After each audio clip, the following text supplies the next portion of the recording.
last time we left off, the princess had gone to go to the library and gather some knowledge on spells and make sure she'd get everything ready, because after all, the banquet is in 3 days. Now, normally I would go to the princess and we'd see what she was up to in the library and see how everything is going, but this time I'm not going to focus on the princess, so to speak.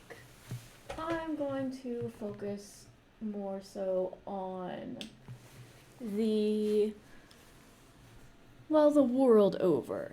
I figure this week I'll give you guys a little peek. Where is that map? Here it is, here it is. So instead of focusing on the princess, so to speak, I wanted to give you guys a look at the kingdom. So, the world, really. So, this is the world as the princess knows it. As you can see, this is the map, and you might be wondering, why aren't the kingdoms labeled? Well, you see, the king took great effort, you could say, in making sure that the princess is very innocent, you remember. He wants to make sure that she doesn't have to worry about anything. After all, it's not her job to worry about what goes on in the other kingdoms, or war, or politics, or any of that. After all, she's a lady of the court. She's not going to have to worry about any of that. That'll be her husband's job, of course. So she doesn't need to worry about any of that. So all their names have been erased or blotted out, so to speak. Same with their histories. All the books about their histories have been removed from the library. So the map has also been modified. So you have your elven kingdom to the north, the people with the horns, that's all she really knows about them, so that's all we're really going to know. Is to the south, the people that are short and live in the mountains are to the east. Evidently there are fire demons with horns and tails that live in the caves and these mountains, and they tend to annoy the short ones. Winged people live high up on the mountain peaks, and they tend to want to be left alone. Those with claws and fangs live in the forests and tend to want to be left alone. They tend to keep to themselves. There's a group of people that live in the center of the world and tend to just seem to bounce back from everything, kind of have some determination to overcome almost anything. These people really interest the princess. But they tend to, stay to themselves, but nothing seems to really keep them down. And to the west, there's some dead lands, and anyone or anything that goes there, nothing seems to survive. And like I said, he wants her to stay pure. And when I mean pure, I also mean all of the fairy tale books and any book that has romance in it. None of them are the raunchy romances. They all have hugging and kissing, of course, but that's about it. And everybody lives happily ever after, and if there are any kids, they just magically got pregnant, the woman did, and then she just magically has the kid, so many months later. There's no childbirth, there's no sex, there's no nothing. So she has no idea about any of those things.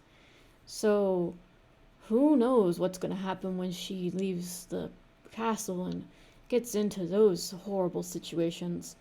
I only hope someone will, treat her fairly and nicely, but remember, she said she was only going to wear, I believe it was gambeson and servant's clothes, so that way she wouldn't be recognized as a princess and taken advantage of. So, we'll see.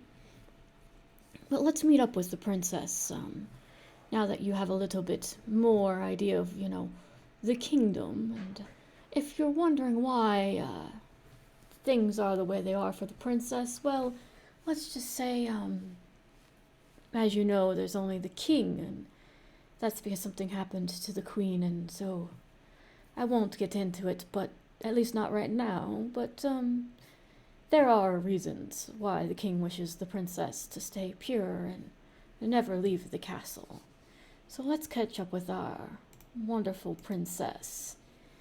Now, she seems to be... here she is. In the library. It seems like she's looking at some books.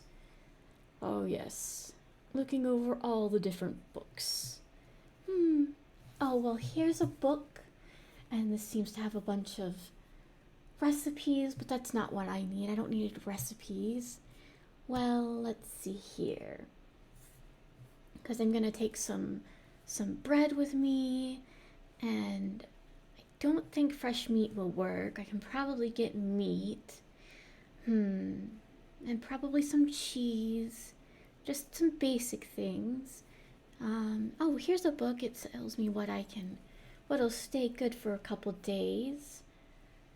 It looks like she's reading over a couple things of what can stay good. That's relatively useful. And, good things. Oh, she's found a book of what normal people wear. That's good. She seems to be surmising of what clothes she should pack. Hopefully nothing too heavy, because she is going to be wearing at least servant's clothes. So she seems to be surmising some outfits for the days. That's useful. And it seems she's found a hand mirror. It looks like she's gotten to the spell book section. Let's see if she can actually find something useful. Well, these are no good. And neither are these.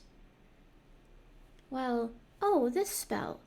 It's a lullaby spell. This might work. Well, it says I need a couple things I think I can get from the garden. Yep, it should be pretty simple. Just a couple things from the garden and my voice. And I just need to sing this lovely lullaby. Well, it says it can only put 2 people to sleep. I wonder if I just make some more ingredients and mix it in with everybody's food, if it'll put even more people to sleep. That should just work perfect. If I just upscale it just a tad, and it says it'll just work for a couple hours, that should be perfect. Well, let's hope this doesn't go horribly wrong. So it seems she's at least found a lullaby spell. Now I just need a spell to put mirror into a smaller mirror. Let's see here. Well, she's looking through more spells. Not much is going on, but hopefully she'll find that spell. And, not much is going on, needless to say. But she'll probably find that spell easy enough. Sorry, there's not much going on. It's just her finding her spells and getting ready. Of course, when she does do the spells at the banquet and transfers mirror, it'll be easy. Oh, it looks like she found the spell for the hand mirror and is getting ready to make her way back. Let's catch up with her in her room. Oh, mirror, I found everything. I found a lullaby spell and a transference spell for you, and what clothes I should wear, and what kind of food will keep the best. And I'm only going to take about 20 gold, because I think at most that should be about enough to keep me for a couple weeks, and I should be good to go. Oh, that's wonderful. Well, you should get to packing, and then after you're done packing, then you should transfer me to the hand mirror, and then you should get ready for the banquet, because you've only got 2 more days after today.